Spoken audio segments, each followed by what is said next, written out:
Wow, wow, wow, wow, wow, wow, wow, wow. What's up? Good evening, everybody. If you're watching live on a Thursday night, special Thursday edition of John Marks the Spot.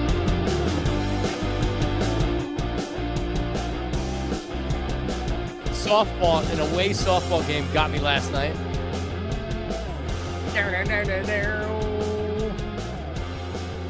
We have a sponsor for the program. Let me see if I can't bring him up. Yeah, let's do it. Right here.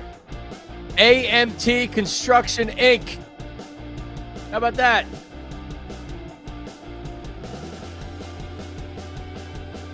They do it all. Design, execution, specializing in bringing your vision to life. And they do it all. You can see the phone number right there. 215-350-4395. AMTconstruction.com. And that's their Instagram. AMT Construction, Inc. They're on TikTok, too. My man Anthony, he does a better job on TikTok than I do. That's for sure. All right. Let's get to the program. That's stop sharing. Delco Steve is with us tonight, as he always is. And let me say this. All these mock draft people out there, NFL mock draft people out there, have made fortunes on the business. Mel Kiper, Todd McShay before he left ESPN, that loser Matt Miller, Daniel Jeremiah, all the guys that I like, all the mock drafters that I like. I don't think anybody has anything on Delco Steve. Delco Steve nailed the draft. He called Loveland over Tyler Warren. He said that there was going to be a shakeup in the top 5, and the Browns would trade Travis Hunter. They did to the Jags. What else did you get right, Delco Steve? Hello. I have to give you your roses to start, man. I think that was just about it.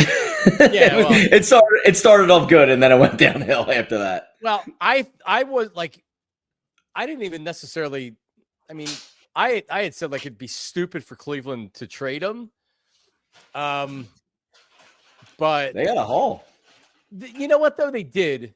And hold on one second, because I have a monitor now where I can actually see you and look at the camera. My pup just walked in, so I'm saying hi. Big things. Big things. All right. That's better. So, yeah. So, like, and obviously, we're going to talk Eagles. Phillies just lost, by the way, 4-2. So they take 2 of 3 from the Nats. Ran into trouble. Taiwan Walker with to tell you the truth, I didn't see it. I had softball tonight as well. So I was following on my phone, and I saw there was a throwing error by Bryce Harper, which cost him a couple of earned runs. Honestly, I think it was kind of a rough error on him. It wasn't a throwing error. It was fielding. It skipped on him. Like it was so like right where the grass turns into dirt, it bounced right there, and it wasn't like a screamer, but it was a well hit ball, and it scooted through him. But then it was like the slowest roll to the corner, so the dude got a triple out of it. Well, all right, you know what I mean, a 3-base error. Right. Yeah. So it's like I DVR every Phillies game, and a lot of times the kids watch it. They'll get up in the morning and they'll watch all the home runs. Well, there were none of them tonight. Yeah, they won't be watching the game tomorrow morning, but I'll check it out at some point. But so Phillies lose. But real quick on the Jags and Browns thing, I don't like it for either team. How about that? I don't like it for either team. Here's why I don't like it for Cleveland, because you said it, Steve. You need to get a first-round draft pick for next year and a bunch of crap this year. But with a franchise that could easily, be picking 1 or 2. No, the Jags No. I think they're more talented than that this year, but the franchise has proven time and time again that they can't sustain success. So yeah, it's a new regime, all new everything this year, but it's still that franchise. I'll believe it when I see it that you're going to be a consistent winner. Yeah, fair enough. I agree. Trevor Lawrence was hurt last year. Who knows? I think they have good pieces. I love Brian Thomas. I'm a Trevor Lawrence guy, even though he went to Clemson. We're not going to talk about that. I think he's not a Trevor Lawrence guy, but he also does. He's not terrible. Yeah, I'm not saying he's top 5 by any means, but I think he's got the talent to, if he gets put in the right situation, to put it all together, that he could be in the upper echelon. And Liam Cohen that they hired, right? They hired Liam Cohen. If he's a good coach, this could be a good team this year. Yeah, 100%. Because it's a bad franchise. There's no doubt about that. Bad ownership, bad franchise, bad general manager. I don't know anything about the new GM. Liam Cohen, I guess, is he's like a year older than me. Yeah, I know. So, but by the way, like if he is really, really good, the Jags could win 8, 9, 10 games, something like that. Anyway, but here's why I don't like it. Travis Hunter was the best player in the draft. You just for the Browns. You just traded away the best player in the draft. I know you get a first-round draft pick for next year. So what? Like, all right, so why keep Myles Garrett if you're gonna trade for the future and more or less punt for this year? Joe Flacco's your quarterback. The Shedeur Sanders stuff, which is totally unbelievable, which we'll talk about later. But like, I don't know why. Like, I would have traded Myles. I would have traded him. I would have gotten multiple first-round draft picks and started over. And then you can take a Travis Hunter, or you can trade Travis Hunter. It's not like he's an old player. I didn't like the trade for Cleveland. If, hypothetically speaking, you make the trade for that they did on draft night, and you trade Myles Garrett, you have replenished 4 first-round picks. Yeah, you replenished your draft capital from what you did with Deshaun Watson, where it's it's a new turnover. I think Kevin Stefanski's a good coach. Like last year aside, like weird season, but the season before he won like 11 games with 5 quarterbacks. Yep. So if you gave him the opportunity to build a roster with that kind of talent that is molded to what he's looking for now, more so than old regime and, let me force Deshaun Watson down your throat, then who knows what they could do. But they didn't trade Myles Garrett. And yeah, I also don't think they're a Travis Hunter away. You know what I mean? So I think the Jags roster is definitely more suited for someone like Travis Hunter. But it's his first year. But it's also his first. He's 21. You know what I mean? It's not like you're acquiring a Myles Garrett, a bona fide player. Yeah, right. Like pretty much the Browns acquired Myles Garrett, giving him that contract. I don't. Anyway, and then the Jags. I mean, they did give up a lot. Now the difference is he's a generational player, and if what everybody says is true, which is he's going to be one of the best players in the sport for a long time, then it's worth it. Then nobody's going to care about it. I just if I'm building a team, I don't know if I'm putting that much out there for a corner / wide receiver. Like, is he a corner that plays some wide receiver? Is he a wide receiver that plays some corner? It's probably he's a corner that plays some wide receiver. No, other way around. He's a wide receiver that plays some corner. Yeah. I mean, all right. Like, really? You can get generational wide receivers in the second round. Oh, definitely. We've seen more of that in the last 5-6 years, where the guys at the end of the first or early in the second definitely pop.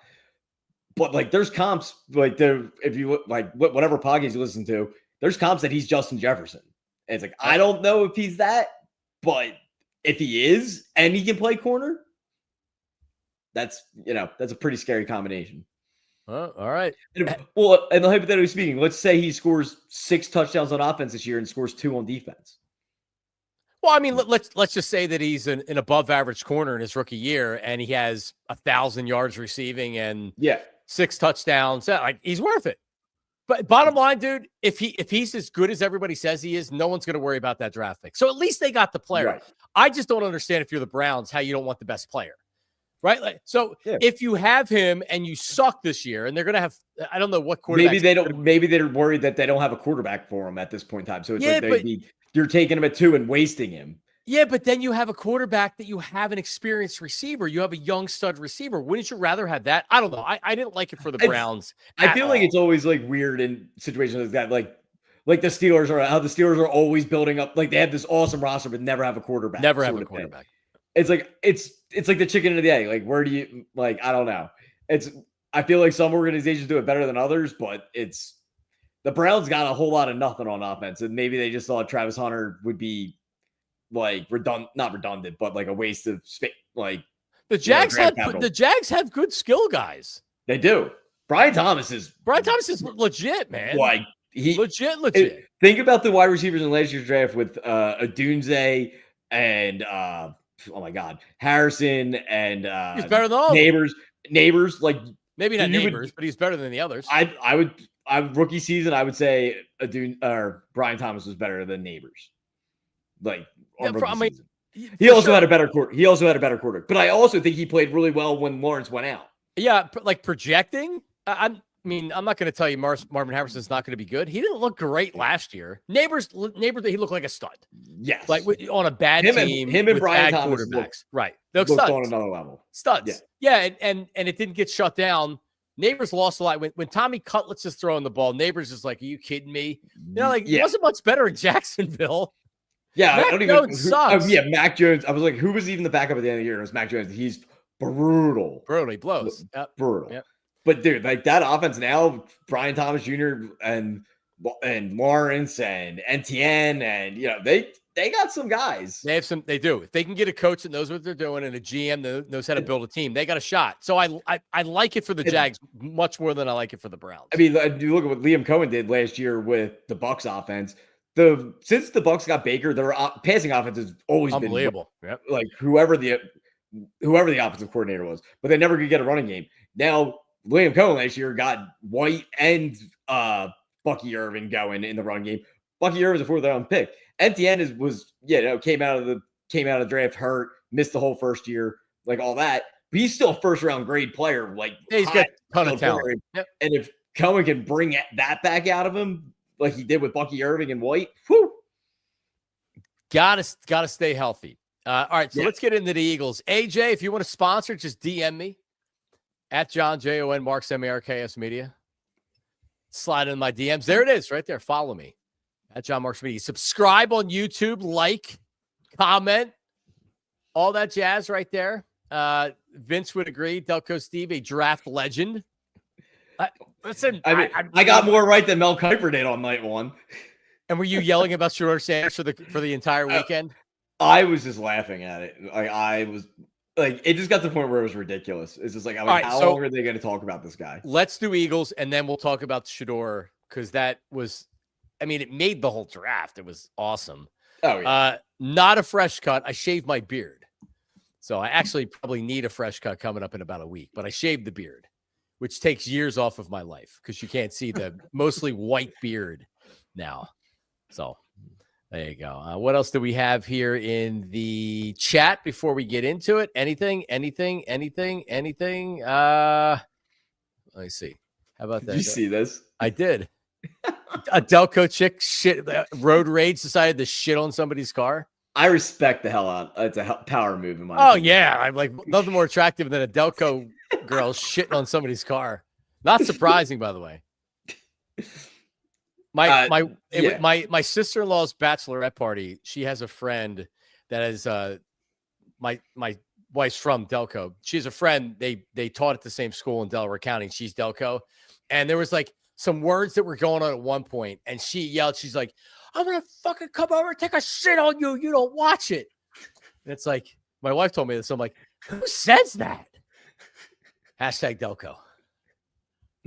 Yeah, but I heard that story. I'm like, yeah, that's like the least surprising thing I've heard today. Yeah, I wasn't surprised either. All right. So Eagles draft. How about the Eagles draft, dude? All right.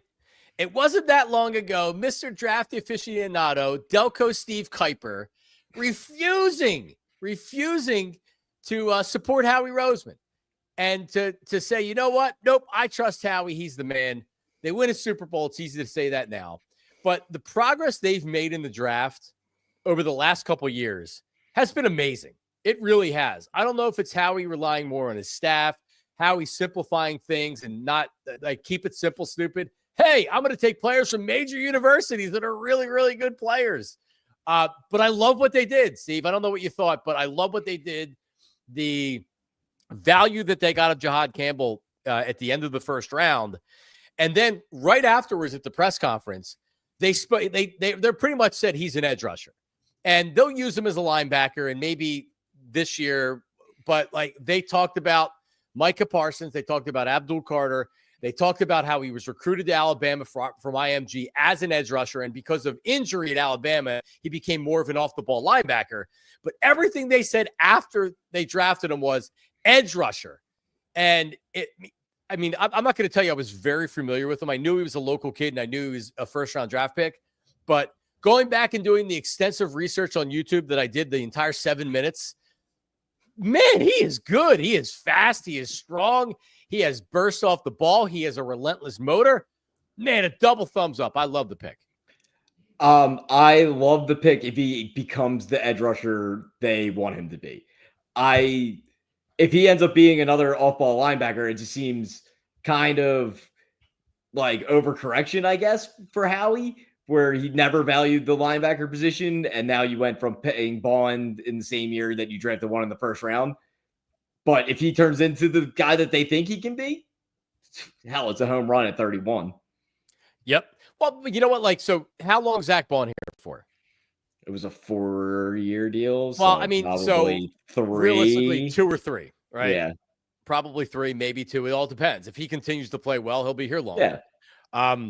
But anytime you draft a player in the first round, you're anticipating signing him to an extension. Otherwise, it's a terrible, terrible draft pick. Even Jordan Davis gets a guaranteed 5th year, and he really hasn't been all that good. That number was a lot lower than I thought it was going to be. What was it? 12.9. 12. Yeah. Well, D tackles have been, that market's just been skyrocketing. I thought that would be a higher number at this point. No, it's actually a good point. Yeah, because like anybody that's a free agent, anybody's making 20+ million. Yeah, because I said that to you when we were talking about potentially re-signing Carter. It's like, are they going to pay these 2 guys at like a big number at the same time? I'm thinking that 5th-year option is going to be closer to 20 million when Carter's going to be getting, his $35+ million contract. But it's, hey, for 12.9, yeah, hell yeah, you take that. Especially when you're third-string defensive tackle just got 26 something million dollars a year. Yeah, and now Jordan Davis needs to play because last year he had pretty much the same amount of snaps that I almost called him Hargrave, that Milton Williams did, and Naya Ojimo that's coming up. Jordan Davis is going to have to earn his snaps, man. There's a reason why he wasn't out on the field as much as he was. He played all the games. Anytime I hear his conditioning needs to improve, like, yo, bro, you know what I mean? Like, screw that. What do you mean your conditioning needs to improve? You're making a lot of money. This is a defense that is elite. It's the number 1 defense that just won a Super Bowl, and you can't get yourself in shape?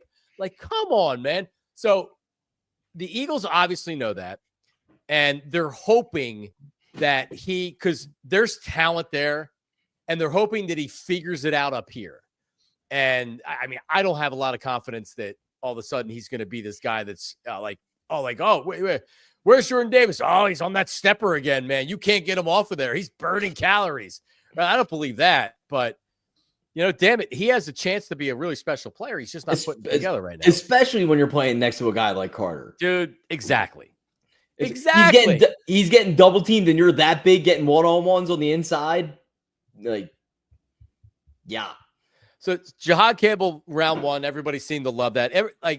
I love seeing the reaction around the NFL of the insiders and others that are like, oh, you didn't let the Eagles you didn't let Howie Roseman get his hands on Jahad Campbell. What are we thinking? What are we doing? Oh, it's so much fun to watch. Oh, it was everywhere. Yep. Every article said that. So does he slide? Because sometimes in the draft, you get past a certain spot, and the teams that are picking there already have needs that they have circled.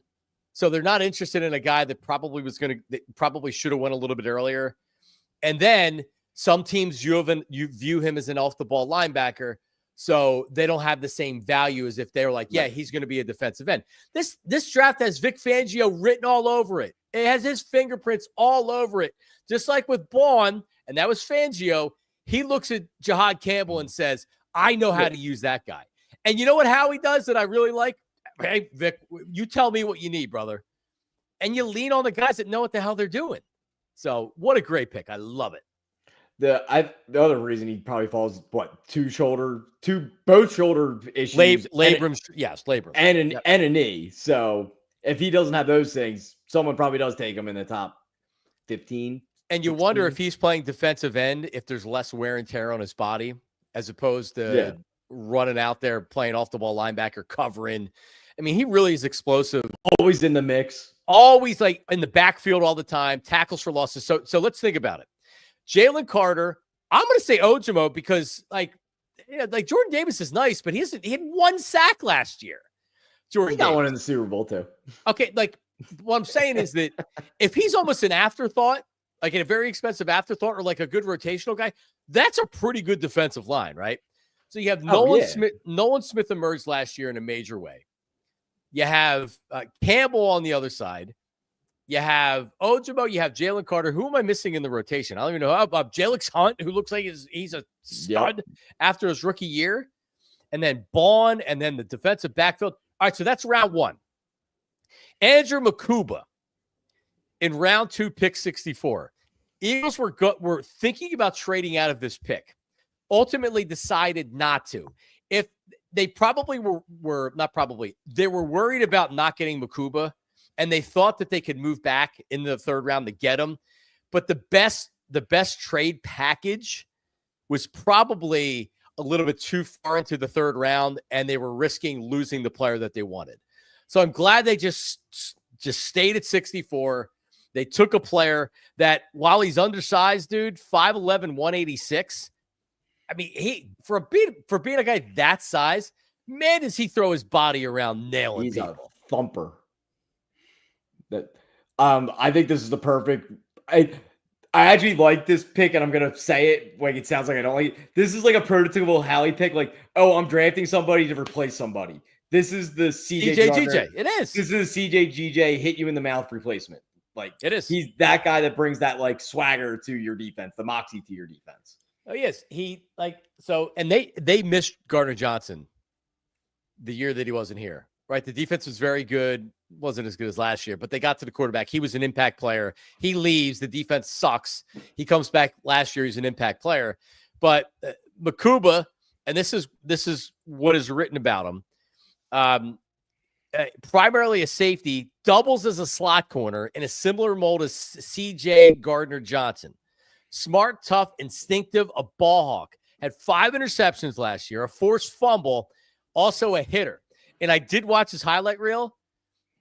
Man, he has such great anticipation.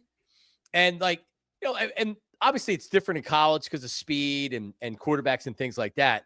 But it just seemed like everything that I was watching, and there was a lot of it, man, in pass coverage, he's always there. Really good anticipation, really good instincts on where the quarterback's going with the ball. So we'll see what he looks like at this level, if his size will be a problem, but he'll put on some weight. Give him some HGH and a cycle of steroids. Get him up to 200 pounds, Delco Steve. He also he did his pro day at Texas as a corner though too. So these guys have actually he's actually shown the ability to play outside corners, and that's like the idea for his pro day being like, oh, I'm doing all the outside corner drills to show the versatility that he can play in multiple positions on this defense. Yep. Yeah, he had a good 40 time. I think this is an indictment on what the Eagles truly think about Sidney Brown, which is the same thing I think, which is that he's not a good enough coverage safety to be the Eagles starter. Again, Howie Roseman spoke after the pick, and he talked about coverage safeties in the NFL in 2025. On the Andre Waters and the Michael Lewises and the old school strong safeties in the NFL are dinosaurs at this point. Right? You need to be able to cover, and he may have the ability to cover, but it just seemed like to me that he's much more of the old school strong safety, tough against the run. So you put him out there, he can be a part of maybe a dime package or something like that. He can be a special teamer, and he can come in as your third safety or something. And then Makuba goes down as a slot corner. But again, you have some versatility, and you have this defense is so young, and you have more pieces that are versatile and play different positions. I love it. I mean, dude, it's just the perfect accent to last year's draft. With Quinyon and Cooper. It's just like the little perfect accessory pieces that go to building this awesome defense. That is really good. All right, so they trade out of the 3rd round. And then they go to the 4th round. Ty Robinson. I am not a jersey wearer. You're a jersey. What jerseys do you have? You have Eagles jerseys.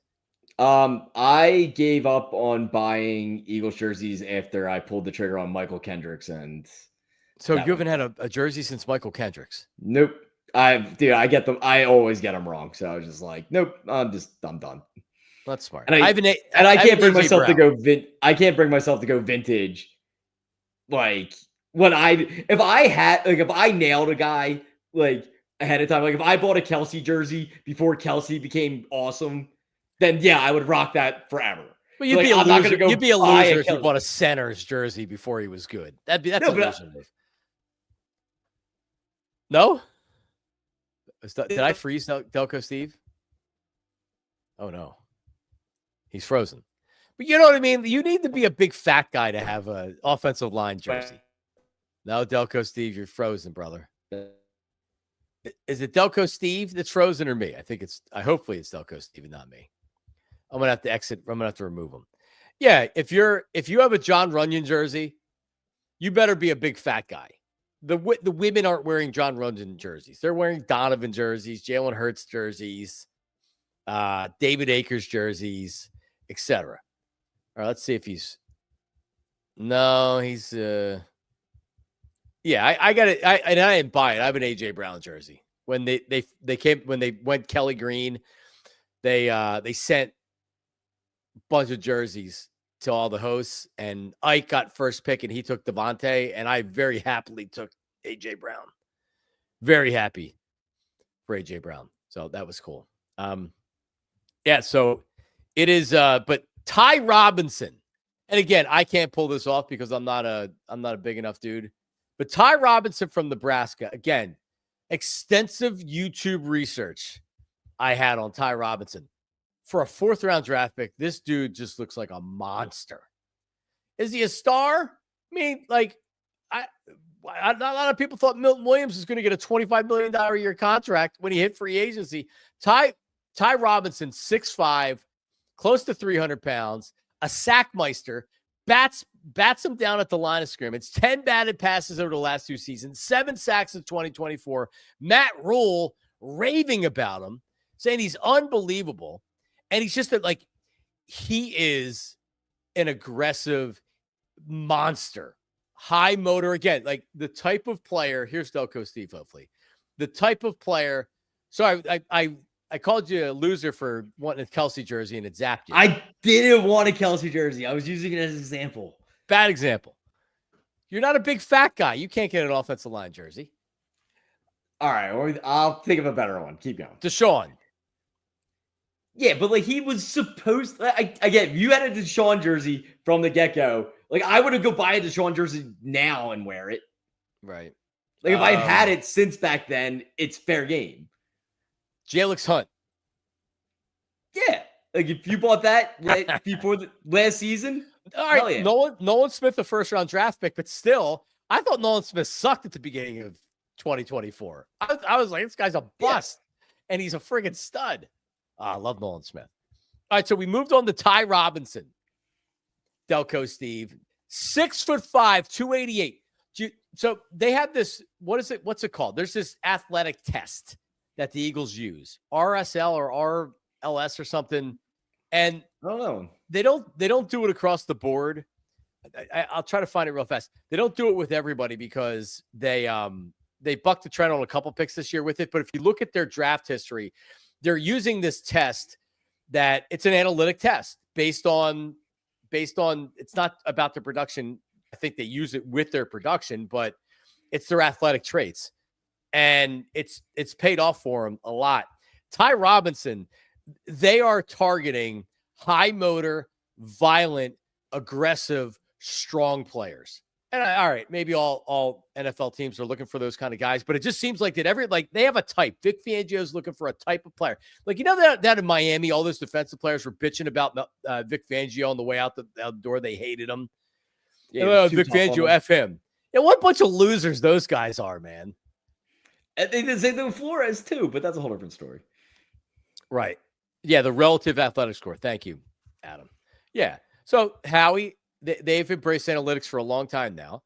So they're using this analytics score so Ty Robinson, this guy, and you know what? He may not even play a lot this year. He's going to be a rotational player, but I love the fact they got this big monster dude that this is from Jimmy Kempski.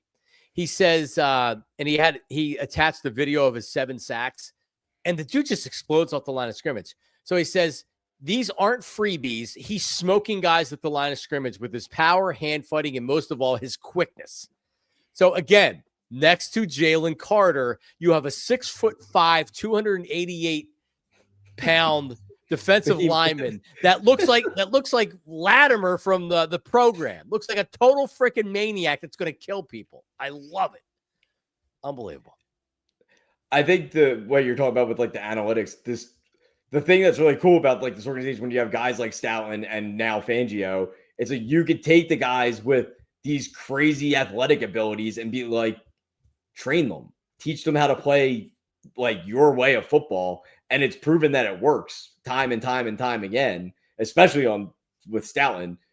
But it's like it makes their job a lot easier when you could take the physical freaks that you can be like, all right, now we're gonna make you a stud. We'll see what happens with Ty Dalla.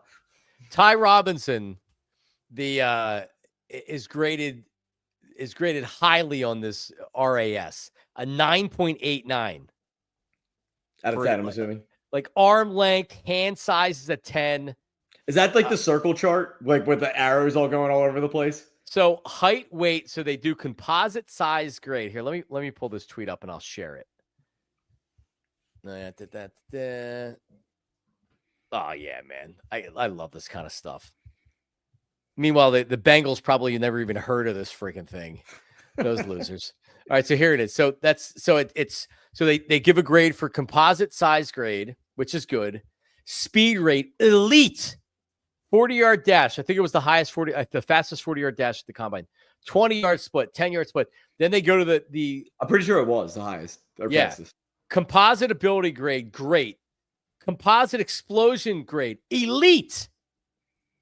We'll love elite. And then the only thing that isn't elite is the 3-cone, which is still good.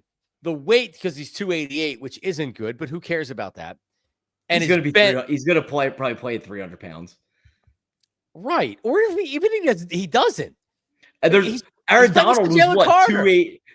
Aaron Donald was what, 280? Yep. He was 24th. This ranked 24 out of 2,033 defensive tackles from 1987 to this year's draft. He ranked 24 in this freaking thing. That's unbelievable, man. That I was reading one for the receiver the Lions drafted out of Arkansas. I forget his name off the top of my head, but he was the 29th ranked wide receiver since 2000 out of like 3,100 wide receivers. And I thought that was nuts. And he's 24 out of how many? 2,000 and some. Yeah. Okay. 2,033, I believe I just said. So yes, like this is pretty cool. So let's the rest of them. Mac McWilliams, he's a slot corner. Like I can't say I was grinding. I wear a UCF shirt all the time because my cousins went there, and I can't say I was really grinding the UCF tape this season. And if you look at the last couple drafts with the Eagles, their first 3 picks have been very, very good, and then they haven't got a ton of production out of the mid-round picks. Kenny Gainwell was good. Cal Katera was good. Trot Jr. looks like a contributor, right? But like, they have guys that never end up playing in the 5th round or the 4th round. I don't freaking care. You hit on your first 3 picks, bang. Yeah, I don't care about 4, 5, 6, or 7 if you hit on 1, 2, and 3. Right. So you have Mondon, linebacker from Georgia. Right back to the well. Let's go. Drew Kendall. He's a ridiculous cover linebacker. Is that what his forte is? Yeah. Yeah, because he's 224, so he's a modern day linebacker. 5-star recruit out of high school. If he could be your nickel, like linebacker comes in and play coverage, then hey man, who the hell knows? If he's your next Ike Reese, that he's a rotational defensive player and he's coming in on special teams and he's an ace, that's an unbelievable draft pick. And then you get Drew Kendall, so that's backed up offensive line depth. Kyle McCord, local kid, was an Eagle fan. Like him, except for he went to St. Joe's Prep. Yeah, and that's right. Yeah. So we don't like prep. No. No. Bonner Prep. Yeah, no, we don't like prep. Well, who do you like? Nobody. Yeah, nobody. Yeah, you're from Delco. You're a Catholic kid from Delco. Of course, you don't like anybody. My boy. You knew the answer. You knew the answer. You didn't have to ask. No, it's great. I would hate them all too. My buddy Ed Tell is also a Bonner alum. Many years before you, Delco Steve. And then you know what? And we'll wrap up with this. They're 2 6-rounders. You get 2 monster offensive tackles. Yep. Miles Hinton, 6'7", 323, and Cameron Williams, 6'6", 317. Hinton didn't play a lot, or was it Cameron Williams? So Cameron Williams didn't play a lot. Only had 16 career starts, and he played at right tackle. So, like, he's the athletic guy that has all the tools that just hasn't played a lot. And again, if he doesn't even make the team, who cares? Either one of these guys. But you get him in Stoutland U, and he buys in to this offensive line and to the group here. He could be look at Jordan Mailata. Jordan Mailata never picked up a football before he came to the States after they drafted him. Now he's almost like a Pro Bowl type player. So I love it. He's a top 5 left tackle in the league right now. Yeah, absolutely. What do you got there? Nats? Mosquito. Get out of here. Would you leave the door open? I don't know. The screens are open. The windows are open, but not like open, but you know what I mean. All right. All right. So all right. Give us your grade. What's your grade on the draft, Delco, Steve? Since you're like the best draft guy that I know. No, I think it's B+. And it obviously has potential to be a lot better. But it's just you see what he's been and how he's been doing the last few years, where he's been trending towards taking the guys that actually put production on the field instead of this could be our next replacement for this and that. But it's like so. But I still feel like there's still that in the back of my head that there's still a little bit of that there. I'm listening. So I can't go to like A level, but I think it's a very solid draft to say the least. And if Campbell does become that edge rusher, it's an A. I never put my light on. Your fancy camera. I'm still trying to figure out the background. I have something else to put down. I just didn't have a chance. It's much better than it was last week, where it was Leaning Tower of Pisa. Yeah, I'm getting there. Yeah, slowly but surely. Only taking me a year and a half to get something in the background, though. Because it's fine. The piano was the best anyway. Was it? It was for the time it was. It actually fooled people for a while, which is still odd. Yeah, in the very beginning when it first started, that was gold. It sure was. All right, so let's Shedeur Sanders. Very interesting. So I love the prank, man. The prank call. Yeah, but it wasn't even funny. It wasn't funny. It's the context. The content of it was not funny at all. But the fact that it's just screwing with Shedeur, funny. Well, I mean, regardless, at least if you're going to do that, have good content.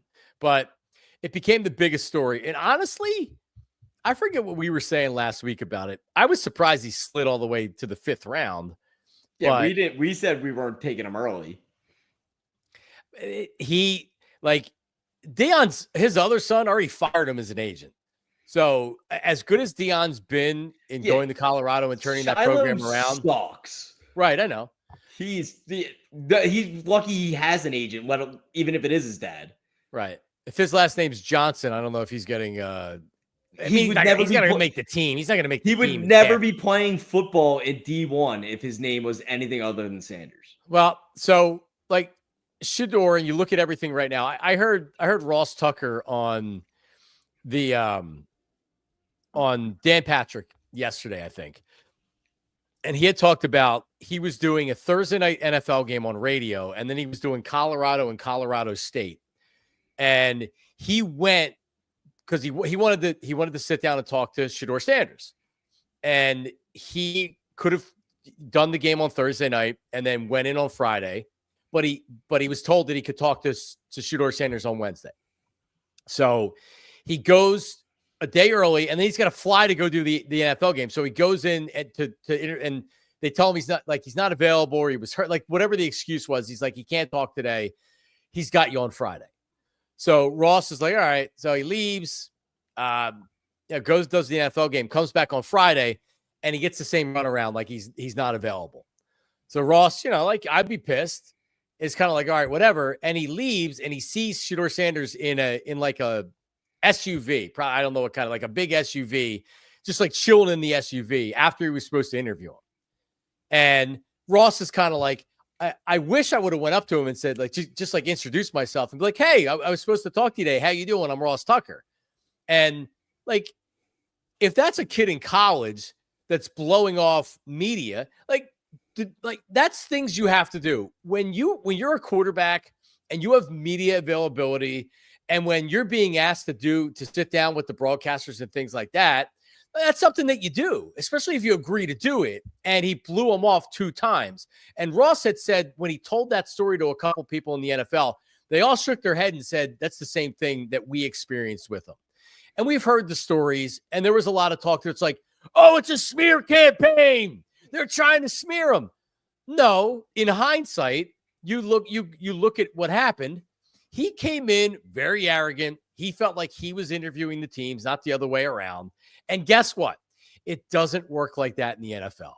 Unless you're Peyton Manning. I was literally about to say, unless you're like Peyton Manning. Brother, you're Shedeur Sanders, and you're really probably a low first-round draft pick or a second-round draft pick that can play in this league. But these owners aren't taking your crap. That's for sure. And these GMs aren't taking your crap. And these coaches don't want to deal with your nonsense if that's your behavior. So, and I think it snowballed from there, and that's how he ends up in the 5th round. It's like the Tim Tebow effect when Tebow got let go from the Broncos. Yeah, do people think he could be in the league? Sure, but they're not going to pay you to be a backup quarterback and have to deal with all the distractions of, oh, well, your starter threw 2 interceptions. Can we bring in Shedeur now? Like, it's not worth it for, that high of a pick if he can't truly play. It's the Nick Costas references on You Better Bet all the time. It's like, if Hannibal Lecter ran a 4.40, they would just say he had an eating disorder, and they would draft him in the 1st round. Shedeur just wasn't that good. It's a great line. Shedeur just wasn't that good. If he was that good and he did all this bullshit, he would have been in the top 10 round. He would have been in the top 10. I think it was the same interview that Dan Patrick asked him if he was Cam Ward's talent, where would he have been drafted, Shedeur Sanders? And Ross's answer was 2nd or 3rd overall. He wouldn't have been 1st overall. Cam Ward would have been 1st. They like Shedeur Sanders, like that off the field stuff matters. Don't matter that much. Yeah. But it's his play. So if he's a marginal NFL quarterback or maybe an above average NFL quarterback, listen, he's got a shot to be a good quarterback in this league. But man, you can't come riding in being like, I made $5 million last year in NIL. Because the whole process was like Deion saying, he's going to play where I say he's going to play, and I'm going to put my kids where they, like, a very arrogant and just, you don't see that a lot. And like, he wasn't ready for the interviews. He wasn't ready for anything. And that is just, it was a mistake. So with that being said, it doesn't matter now because he's on an NFL roster. And if it doesn't work out in Cleveland, they can trade him or he can go somewhere else. But now he's actually got to, actually play, and he's got to be a quarterback. And I think he actually will be good. The problem is, doesn't it feel like the Browns, remember Michael Sam? Yes. The gay defensive end and from Missouri. And he was graded to be a 7th rounder or undrafted. Even though I think he was the Missouri, he was the Big 12 defensive player of the year. SEC defensive player of the year. And back when the SEC was like, not that the SEC isn't like top dog now, but smaller and still had all the best defenses in the league. So for whatever reason, he won it. I guess he was productive, but he just wasn't looked at as being a great player at the next level. So Roger Goodell made the phone call and said to the Rams, you got to draft him. Do us a favor. Because he didn't make the team, right? He got cut. He never even played in the NFL. No, I don't believe he did. So, yeah, Jeff Fisher didn't want to draft him. Yeah, so the Rams drafted him as a favor because Roger Goodell's like, this is going to look bad. They're going to think that we didn't draft him because he's gay. And he was the defensive player of the year. Like, somebody, please help me out here. I was watching the draft, and all I could think was Roger Goodell's probably trying to find a team to take him right now. Because the Browns taking Shedeur Sanders makes zero sense. Zero sense. And if you look at the reaction of the GM and the coach when the pick's being made, Andrew Berry, the GM, looked like he was. I didn't see that one. I'll have to go. I'm gonna Google. I'm gonna bring it up right now. Oh, they were so mad. It makes absolute. They have 5 quarterbacks on their roster right now. So Deshaun Watson's not going to play this year because of the injury. Right. So Joe Flacco's the starter. Kenny Pickett's the backup. Now you have Shedeur Sanders and Gabriel. Who's not making the team? Are they carrying 4 quarterbacks? Because you drafted Dylan Gabriel in the 3rd round. You're not cutting Dylan Gabriel's in a 3rd round pick. No. Like Kenny Pickett, are you going to be able to trade Kenny Pickett? Maybe there's an injury and a team decides, hey, we want a quarter. So Kenny Pickett's the most logical. Now they don't have a backup though with any experience. Yeah, I was gonna say you're going in with your quarterback depth chart of Flacco, Gabriel, Sanders. That was a phone call from Roger Goodell. And they're talking about like Pickett being this potential starter. But whoever says that's an idiot because Kenny Pickett blows and Joe I Flacco agree. will be the starter. But Joe Flacco isn't that great either. Like, did you see what he did last year in Indianapolis? He was worse than Anthony Richardson somehow. Like, Anthony Richardson asked to get taken out of a game, and he was still worse than him. For Flacco? Yeah, he wasn't that bad. But I hear you. I don't know, man. He threw away both his games as starter. But so here's just the still from it. Yeah, they look enthralled. Poor Andrew Berry. It's like, oh my God, what are we doing? Now we have to have this guy. Didn't they trade up in front of us for him too? Yes, because they thought that Howie was asked about that too, and he gave, like, if you're at this point, don't you want to lead to believe, like, yeah, we were willing to take him. He didn't say that, but he also he didn't give a no answer. He was like, there's a lot of players that we'll trade up for. That. Yeah, they traded up because they're worried about the Eagles drafting him. BS. They wanted the Eagles to draft him. Honestly, it would have been a good pick for the Eagles to draft him. Oh, dude, I did not need that sideshow. Well, I didn't either. But if you're a quarterback factory and you want to have a guy like, honestly, if he looks good in the preseason, why wouldn't a team trade a future draft pick for him? Because all the pre-draft stuff, he's been humbled. Now he knows, bro, you're in the NFL. I will give him credit. He did come out and say that he handled the draft process terribly. So he's handled. I will give him that credit. He's handled what happened well. And so if I'm a team that maybe liked him a little bit and just was like so turned off they didn't take it, if he looks good in the preseason and he behaves himself, I would take him. I actually think he's going to be pretty good. I think he's an average to above average quarterback in the NFL. The terrible thing is, I think the Browns was like the perfect landing spot for him. I thought Kevin Stefanski's offense would be exactly what he needed, and now it's a spectacle. Like they could have just solved the problem by taking him, in the second round. How many shots at him? They had 2 second-round picks. And I think they had multiple 3rd-round picks too. Dylan Gabriel blows, by the way. I couldn't believe they drafted him in the 3rd round. I would never want that guy. I like Dylan Gabriel, but I like him as a college quarterback. I don't know what he's going to be in the NFL. Well, that's what I'm saying. Yeah, no, he's from Honolulu, so I was following him a little bit. Like I thought he was fine. I think he's a good. I think he could, have that career where he's just always on a roster for 10 years. And, makes more money, makes more millions than he does passes attempted. Yep. Yeah. Whatever. Yeah. But they take him to the 5th round. So that is, it was very interesting. And I enjoyed did you hear Chris Carter on, I don't know if it's his podcast. No, I didn't hear some Chris podcast. Carter. Man, like he laid it out. He laid it out because there's a lot of race stuff that's brought up. And it's like, oh, well, he's wearing all the jewelry and everything else, and that's what it's done. And well, you could have an arrogant quarterback come in if he's white. Like, I get it. I get that discussion. I do. I understand why some African Americans would have that discussion. In this particular case, I don't think that had anything to do with it. Whether teams realize that's what they're doing or they don't realize what they're doing. right? And Chris Carter broke it down perfectly, which was just like, you think you're going to come in the NFL? You think you're coming in the NFL and you're going to interview the teams and you're going to have that kind of arrogant attitude? Like, Brian Daboll throwing stuff at him, according to all his reports, throwing stuff at him in these scenarios and asking him about interceptions and him being all mad about it and not wanting to answer the questions. Like, are you kidding me? What do you think's unprepared for the process? And that's a product of Dion being his agent, essentially. It hurt him. Like Drew Rosenhaus is his agent. He knows exactly what to expect at the combine in every pro day that he goes to, like every meeting, every visit that he takes or whatever. So, it's like, I mean, you can't tell me like Caleb Williams had some dings on him last year for character issues, like whatever. He still went number one.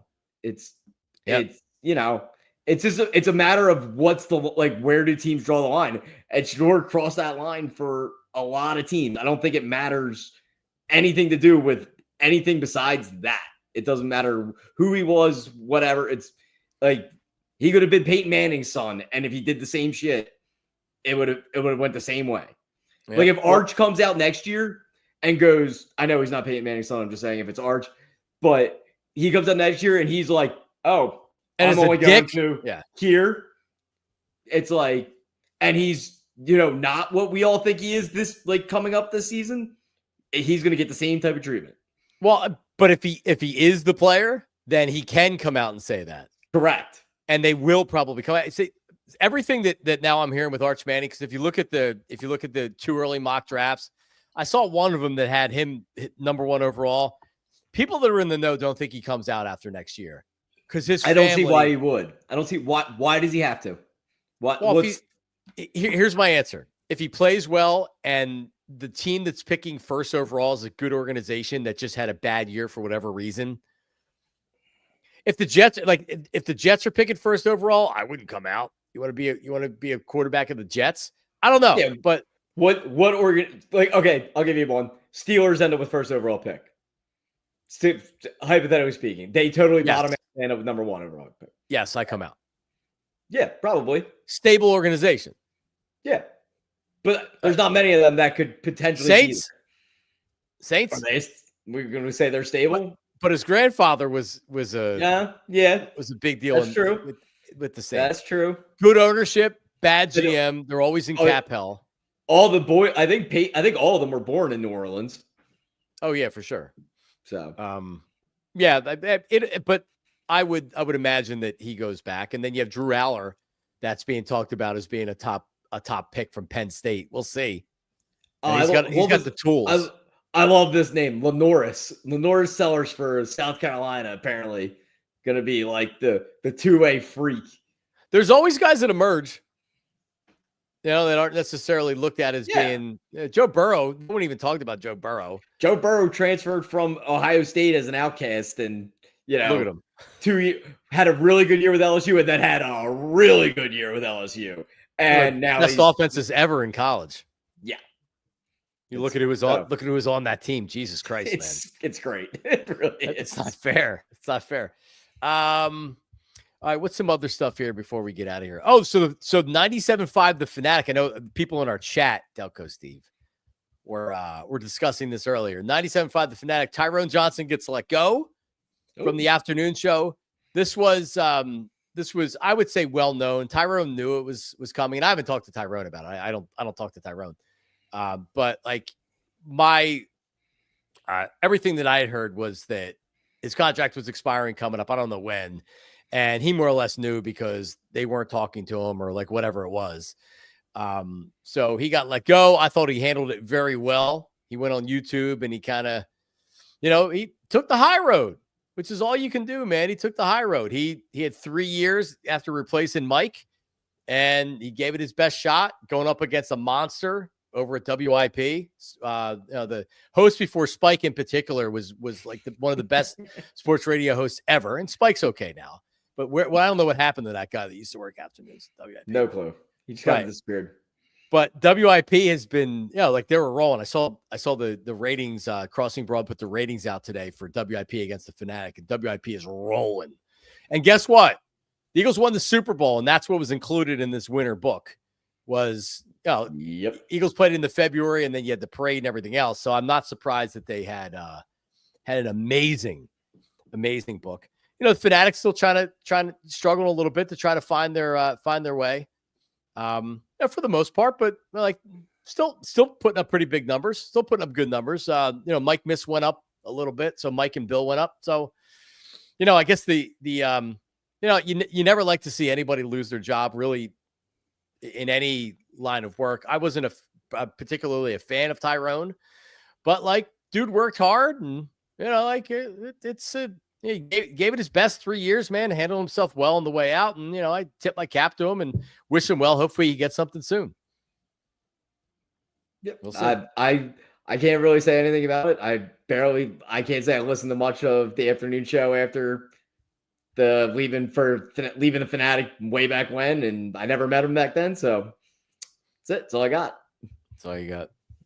All right, well, there you go. As far as who replaces them, I guess we'll get to that in future weeks because we're running out of time. The Pistons are now up over the Knicks. That could go 3 games all. Let me tell you something. Right, Detroit's is outscored the Knicks by 16 in the fourth quarter, a little bit over 2 minutes to go in the game. I don't know how much of this you've been paying attention to. Probably a lot because you're betting on it. That's the game I got on right now. Yeah. It makes me mad watching the Pistons be this competitive. Remember when you told me they sucked at the beginning of the year and I told you they weren't that bad? Dude, do you remember that conversation? Yep. It's the first time I've thought of it, but yeah. No, because the 76ers beat them and they beat the Sixers. And I was like, Pistons were good. I was like, they're not as bad as everyone thinks. Bro, weren't they the worst team in the NBA the previous year? No, they were. Bro, they had 10 wins. I think they were second. Okay, but so what if they're the first or the second? Yeah, they doubled their win total this year. 14 wins. Were they worse? They won 14 games. I don't know if it was anybody who was worse. They had 14 wins. Monty Williams, McCann, he had his huge contract. They fired him after 1 year. Look at them now. Bickerstaff Jr. came and did a great job. But watching Tobias Harris contribute on this team and watching these guys that play with an edge and hit threes and they're not scared. They're going toe-to-toe with this Knicks team, and they may end up losing the series. But they're not scared of the moment, and they're not scared of the team. And then I watched the Sixers. What the hell just happened? Where'd Delco Steve go? We lose Delco Steve again? Oh my God. But I don't know, man. What are you doing, Delco Steve? I don't know. It just makes me so mad because I hate the 76ers. I hate them. Because I watch a team that out of nowhere, worst team in the NBA or second worst team in the NBA last year. And what do? It's the first round of the playoffs, don't get me wrong, but still they're going toe-to-toe with the Knicks and they're not scared. And the fact that they've come back, they were down 3-1. They won game 5. They're trying to win game 6. The Sixers and Joel Embiid would have folded. Yeah, they might go to a 7th game. And Joel Embiid would have folded. Weak-minded, complete, gutless team. The 76, and I'm just so sick of it. I'm so sick of it. And then what? Cool. We're gonna win the lottery. We're getting Cooper Flag, baby. If they do that, I'll be so happy. And you know what we're gonna do next year? Oh well, if Paul George could get healthy, and Tyrese Maxey will be better and he'll be healthy. Oh, Joel Embiid, former MVP. No, if they actually, I'm obviously just I'm just trying to manifest this. If they actually get the number 1 pick and win the lottery, draft Cooper Flag, I'm selling Paul George for pennies and pennies and pennies on the dollar, and same thing with Joel Embiid. I don't know if you can trade Joel Embiid. However you got to make it work. I don't care. I'm starting over from utter scratch with Maxey and Flag as my 1-2. Well, if you want to take really, really bad contracts that are long-term, you might be able to. Joel Embiid, does anybody think he's going to be okay health-wise? You're acquiring a big man that's 30 years old that has degenerative knees. Somebody always takes somebody. Missed a season, essentially. Somebody always takes somebody. It always happens. He signed a 3-year, $193 million contract extension. Yeah, somebody 60-some million a year. Somebody will take it. Somebody will take it. Only in the second season of a contract extension. So anyway, and that's my nugget on this. It just makes me sick that I can't enjoy playoff basketball, and I have to hate my hometown team as much as I do, because I do. And I'm not. What is your thought process on the Sixers choking with Tobias Harris? Now Tobias Harris is on this team. Well, he still sucks. I know, but it annoys the hell out of me that he gets. Sure, it does. Yeah, because he it actually helped me out because I had a parlay that Harris hit a garbage 3 that put them down by 1. The line was 1. He hits it. The Knicks are favored by a point. They're up by 4. Tobias Harris hits a 3 to put them down by 1, but there's like 0.5 seconds left. So they inbound and they foul right away, and Jalen Brunson makes a free throw, and the game's over because there's not enough time to even bat the ball in to do it. So it was a cover. But Tobias had 5 points that night, including that 3 with 0.5 seconds left. So suck it, Tobias Harris. But still, he's contributed to this team. I just hate it. I hate it. And the fact that I have to hear from these brain dead robot Sixers fans that are still out there that believe this team's going to be fine next year. Oh, they're winning 50 plus games next year. Oh, go screw. They're winning 50 games next year. So what? Teams that winning anything. And you know what? If I'm wrong, I'm wrong, and I'll eat it. I'll eat every word of it, and I'll be so happy to do it. Because I remember when the Sixers were fun to watch, when you had playoff series. Back before Ben Simmons, guess when all this stuff started going downhill? When Ben Simmons started sucking. That was the start of it, man. Not because it was great, but that's the start of it. I have the freaking, the play of him, skipping or letting that layup go, imprinted into my brain against the Hawks. That was the most sad sequence of events I've ever seen on a basketball court. Yeah, and B threw him under the bus, and then Doc threw him under the bus. He deserved it. He deserved every bit of it. Yeah, I mean, they should have did that. Imagine if they did the freaking Halliburton trade back then. The problem is, Daryl Moore is an idiot for doing that. The problem is Joel Embiid every year throws somebody under the bus. Remember the year they lost to the Heat, and after the series, he's like, "Oh, we need to get tougher." Like PJ Tucker. Oh, so they go sign PJ Tucker, who blows to the dumbest contract because Joel Embiid says they need to be tougher. No, maybe you need to be tougher, Joel Embiid. Oh my God, dude, my gloves are so off with the 76ers. Oh my God. Nick Nurse is good. Oh, awesome. So we're running it back with the Sixers, and they're gonna overpay Quentin Grimes because he scored a bunch of points at the end of the year. All right, he looked good. I hope not. Oh, they're going to. Going to. I hope not. I'm about to say something that sounds really stupid, but obviously I don't mean it for me. It's easy to score 30 points in the NBA when you shoot it 30 times. No, I agree. Kenny Thomas got a big contract from the Sixers because he played for a really bad team and he averaged a double-double. And Billy King gave him, I don't know what it was a year. Someone's got to score. Someone's got to get the rebounds. If they all suck, somebody's got to do it. I did like Grimes, though. He looked good. But, yeah, so we'll see. What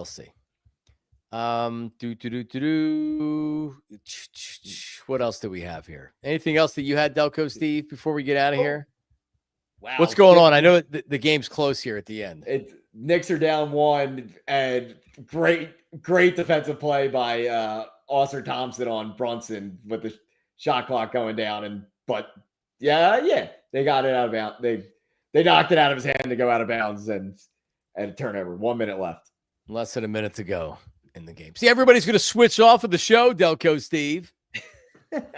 There's always you got to multitask.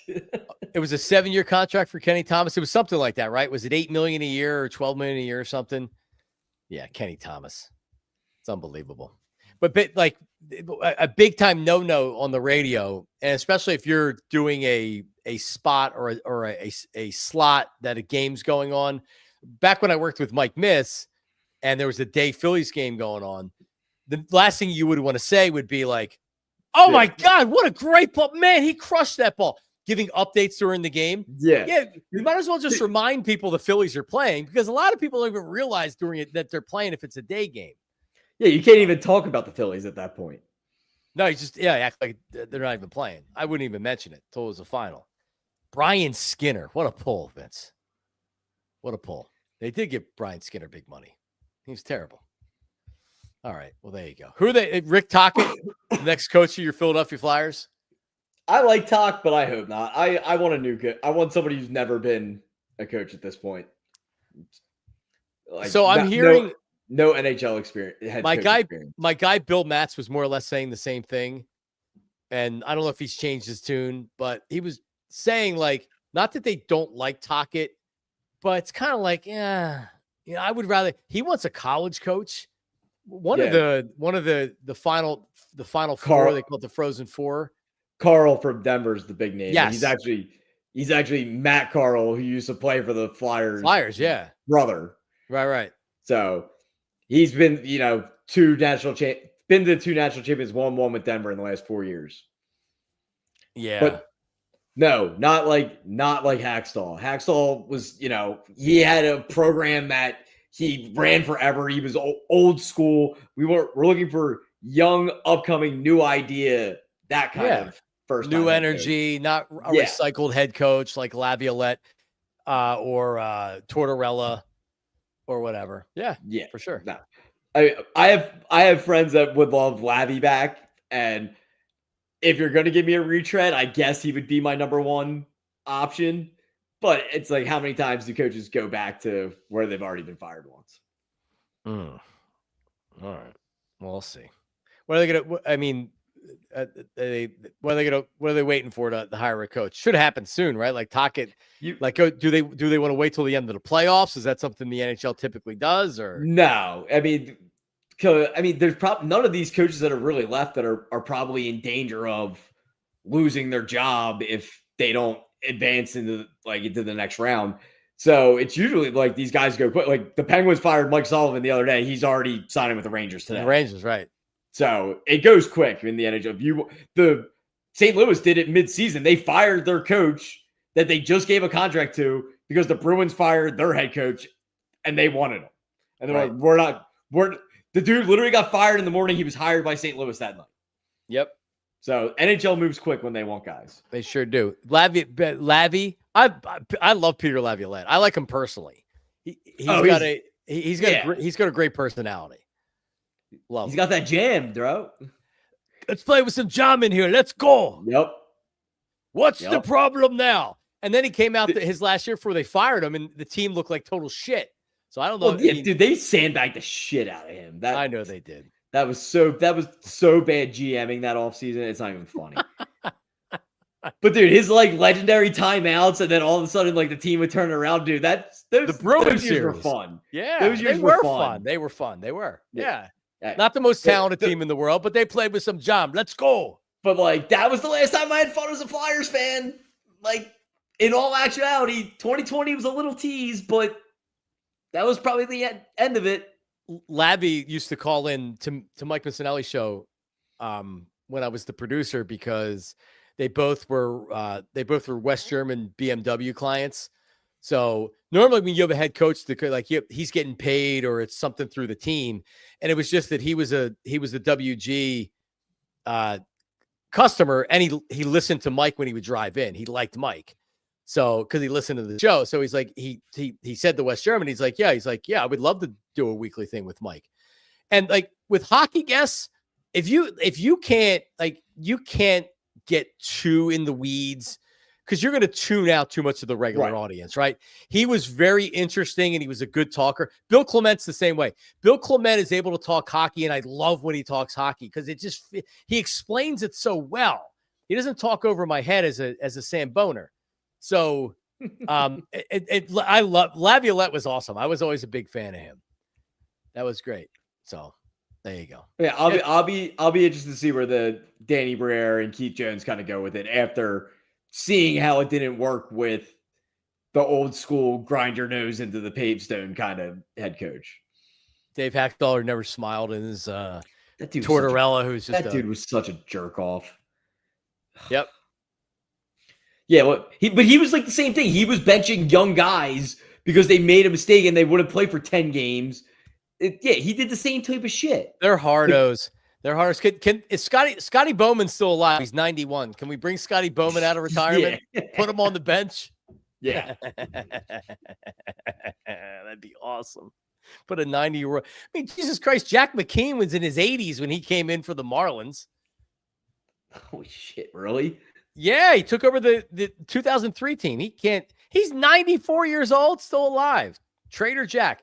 All right, no, he was 72, but he was the manager again at one point. Let me see. Yeah, 2011, he came back in his 80s. Jesus, man. Yeah, he was in his 70s. He came in, he won a World Series in 2003. Dutch was on that team. And then in 2011, McKeon came in. What'd he do? Shake and bake at the top and drain a 3 to go up 3 with 4.3.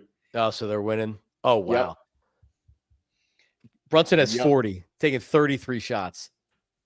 Brunson's he's the prototypical grind stat line. I hate him. I'd like to have him on my team. He's like discount Luka, where he tries to do after spending a couple years in Dallas, he tries to do the exact same shit Luka does, just not as good. He's good, man. Oh, I'm not saying he's not good. He's just not Luka good. Those Knicks teams there a bunch of dicks are on that team. Josh Hart's a dick. You know what I mean? Like they got rid of DiVincenzo and he ended up trying to fight Rick Brunson about it. But yeah, like these guys, they play with edge. I want players to play with edge. I want players that are trying to fight people. DiVincenzo almost took out 2 future Hall of Famers last night. Dude, he wants to fight everybody. He leveled LeBron. I love DiVincenzo. He could be. That's a kind. You need 1 or 2 of those players, and not PJ Tucker, who's washed, man. Come on, dude. I crack up laughing every time that what commercial's that for with all of them in it, and they throw him the Villanova visor. I'm like, whose idea was it? Like, let's make it a visor because the visor is just like icing on the cake. It really is. It's perfect. It's great. Knicks win 116-113. They win the series. What a game, man. What a game. What a series. Detroit, look out, man. Look out. Yeah, I'm a huge Jalen Duren fan. Yeah, man. He is he's good. Dude, he was my favorite bet of the NBA season. His points rebounds line was always like 22 and a half, 23 and a half. And he would literally get like 15 and 10 every game. Yep. He's not going to shoot threes. He's going to get you a bunch of rebounds. Gets to the foul line, makes a high percentage of free throws. Yeah, he might foul out every third game, but it was always a fun betting experience on him. Gonna miss him for the rest of the NBA season. There you go. All right, Delco Steve. I got a 2K on John. What does that mean? Let me see anything else. I want to fight the camera. No, I want to box the camera. I don't want to fight him. Why are we talking about that again? We were talking about it earlier. Yeah, no, I don't know. I like Joe DeCamera. I just wanted I want to box him, or I wanted to box him. You just want to put him in his place. We all get it. We understand. Yeah. I wanted to box. Yeah, I wanted to hurt him. Not really bad, but I wanted to just a little bit. Just a little bit. Yeah. I wanted him to decline my invitation to box him, which I knew he was going to do. Anyway, all right, let's get the music on. What do you got going on this weekend, man? I'm building a crib this weekend. That's my goal for the weekend. To get the crib built. How many weeks? What's the countdown? We're at 29 Tuesday, so we're getting there. Yes. What are you, like 10 weeks away? Yeah, we're in the 3rd trimester, so we're getting there. How's she doing? She's doing good. Acid reflux is kicking her ass, but that's about it. Oh, really? Yeah, Liz had that one of the pregnancies. Oh, wait, do I have it? Hold on. Well, give me a second. There goes Delco Steve. By the way, if you want to follow Delco Steve on Instagram, he was doing some type of a meathead. Where do you go to the what do they call the Sonic Boom? I can't find it. Sonic Boom. He was doing shoulder presses. I got a hole in my armpit, so I just ripped the sleeve off. Yep. Yeah, because your shoulders are so big, it just ripped the sleeve right off of it. Yeah. So I was trying to find the ultrasound picture. You can see his whole. He's already got the perfectly coiffed hair. Does he? That's what causes the acid reflux, though. Because the hair's so perfect already. Yep. Nice. All right. Well, make sure he has a freshie when he comes out. All right. Oh, he's gonna need it right away. All right. There you go. I still got to get one of those pizzas you were talking about, man. I just thought about it right now, and I'm like, holy crap. Oh, dude, we went to another place in Bryn Mawr yesterday after our ultrasound. Johnny's Pizza, I believe it's called. They had a cheesesteak with spicy Cooper Sharp on it. Oh my god. So cheesesteak Cooper Sharp? Spicy Cooper Sharp. It was really good. What do you put on that? Just go with cheese or like a little squirt of ketchup? A little squirt of ketchup. All right. It was really, but the pizza was excellent too. I didn't take a picture of that one. Should have. You know what you should do? You should do a pizza review where you go in and you take one bite and we record it, and then you tell us, you give us a rating. No one's ever done that? Sounds like a great idea. No one's done that shtick yet? You do it with Delco places only. Only Delco places. Yeah. Can't leave the greater Delco area. Nope. And you do Delco Steve, and you do the one bite challenge? Call it something like that. Right. Yeah, and see how fast I get sued. All right, Delco Steve. Talk to you later, buddy. Peace.